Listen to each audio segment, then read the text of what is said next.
Honestly, being young. Commercial real estate is kind of an old man's game. It's all about the relationships and, who's been around the longest. And so that was probably the biggest thing. I didn't have a whole lot of people doubting me, at least that I knew of. I certainly didn't doubt myself. And to me, it was always just get up and, go get back to work. Okay. So that was external. Now, what about internal obstacles? Internal obstacles, I would say, honestly, starting off, I wasn't thinking big enough.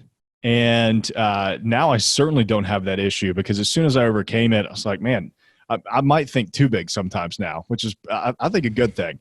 But yeah, I mean, when doing that first deal is really what opened my mind. And that perception didn't change until after, like, literally the day I closed.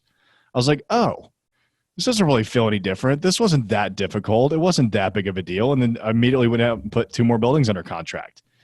And, that's when I started thinking bigger. It went from, well, maybe I can build 2 single family houses on this one lot, to how can we do another 42 units? I mean, that's what I think was holding me back for so many years. I was just thinking too small.